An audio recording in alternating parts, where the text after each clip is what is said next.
पंतप्रधान नरेंद्र मोदी नागपूर दौऱ्यामध्ये राष्ट्रीय स्वयंसेवक संघाच्या रेशीमबाग स्मृती मंदिर परिसरामध्ये जाणार आहेत। त्यानंतर पंतप्रधान मोदी आद्य सरसंघचालक डॉक्टर हेडगेवार आणि द्वितीय सरसंघचालक गोळवलकर गुरुजी यांच्या समाधीस्थळांचं दर्शन घेतील आणि माल्यार्पण करतील।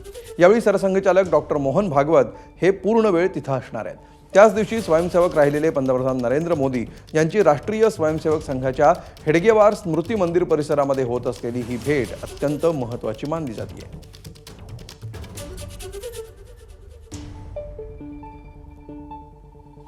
तर पंतप्रधान मोदी संघ कार्यालयामध्ये येणार असल्यामुळे स्वयंसेवकांमध्ये उत्साहाचं वातावरण पाहायला मिळत आहे। संघाचं शताब्दीचं वर्ष आहे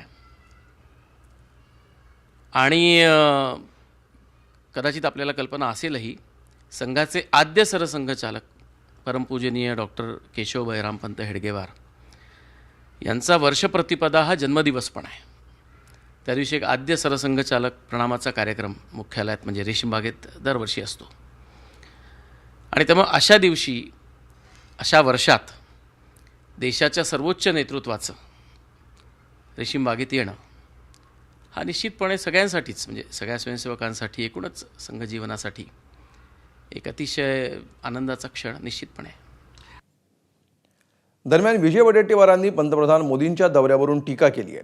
मोदी 12 वर्षांनंतर संघ मुख्यालयात येत असून आता त्यांचा प्रवास सूर्योदयापासून सूर्यास्ताकडे जाणार असल्याचं वडेट्टीवारांनी म्हटलंय। पूर्वी संघ आणि मुस्लिम लीग काही काळ एकत्र आले होते, स्वातंत्र्यापूर्वी, स्वातंत्र्यानंतरही होते। संघाचा अजेंडा जो आहे या देशातील विभाजनाचाच अजेंडा आहे। पुढची भूमिका संघाची बदलेल 100 वर्षानंतर अशी अपेक्षा ठेवूया। पंतप्रधान पहिल्यांदा मला वाटतं की अनेक दिवसांनी, 12 वर्षांनी आता संघ मुख्यालयात येत आहेत। म्हणजे पंतप्रधानांचा प्रवास सूर्योदयापासून आता सूर्यास्ताकडे चाललेला हा दिसतोय। एबीपी माझा, उघडा डोळे बघा नीट।